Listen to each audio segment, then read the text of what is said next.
Нягледзячы на надвор'е, ў Светлагорску сёння гарачэй, чым на фінішы сапраўднай алімпіяды.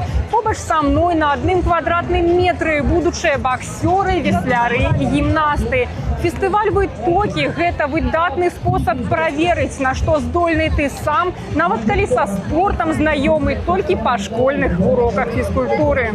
Галоўны выклік дня – маштабны алімпійскі квест. Каб прайсці яго, трэба не проста жаданне, а сапраўдная цягавітасць. Каля 30 лакацый ад віртуальных гонак на велатрэку і вяслярных трэнажораў да баявых мастацтваў і гімнастыкі.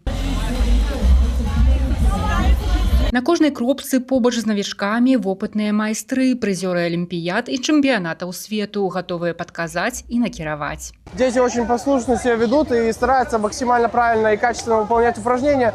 Главное, максимально быстро и просто объяснить и понятно. В детской манере, чтобы они поняли, как его сделать. И, конечно, если они качественно выполняют, можно присмотреть какого-нибудь талантливого ребенка. Как только спортсмены приходят на площадку, все бегут с ним, просят сделать фотографии. Вчера также проходили мастер-классы. Мы видели, как дети реагировали на приезд великих наших спортсменов. И это, конечно, очень приятно. Правілы гульні простыя, але азартныя. Выканаў заданне – атрымай пячатку. Сабраў 18 адзнак аднаго колеру – забірай прыз. За бронзу даюць пауэрбанк, за срэбра – колонку, а ўладальнікі залатых пячатак змяняюць іх на беспроводные навушники. Я приехала сюда с родителями из Фобина. Вот сейчас прошла локацию. Очень весело и здорово. Спортом не занимаюсь, но думаю над тем, куда записаться. Приехали из Минска, ожидаем, что будет весело и круто.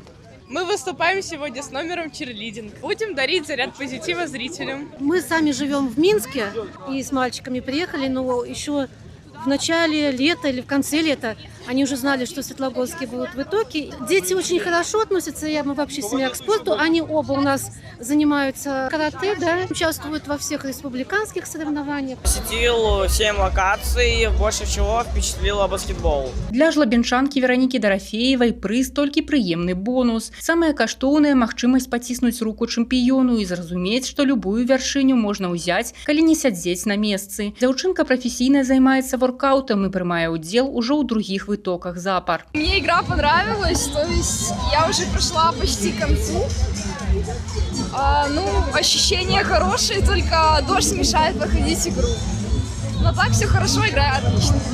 Я бы хотела получить совет от олимпийских чемпионов. Как стать такими же крутыми, лучшими. Упершыню фестываль адбыўся ў 2021 годзе і пабываў ужо больш як у 20 гарадах Беларусі. Галоўная мэта праекта – раскрыццё патэнцыялу рэгіёну праз спорт, культуру, навуку і адукацыю, а яшчэ папулярызацыя здаровага ладу жыцця. Крайне важно какой-то модель и стиль жизни формировать с самых вообще первых лет, и нужно здоровье. Глава государства неоднократно говорит о том, что здоровье – это не больница, здоровье – это то, что мы даем сами себе, то есть это здоровый образ жизни, это физкультура, это спорт и так далее. Я думаю, большой фестиваль «Вытоки» уже давно для Гомельской области это не только спортивный праздник.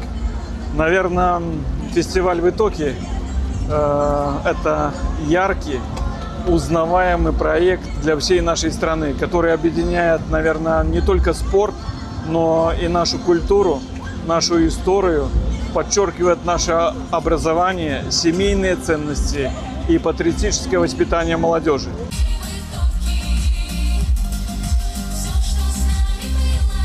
Пакуль юныя атлеты штурмуюць спартыўныя вяршыні, плошча напаўняецца музыкай. Кавер-бэнды ўжо рыхтуюць свае версіі папулярных хітоў. Светлагорск сёння спявае, змагаецца і перамагае, пацвярджаючы галоўную ідэю фестывалю – нашы вытокі ў нашай еднасці і актыўнасці. Алеся Федарцова, Александр Шарлышевіч са Светлагорскага раёна.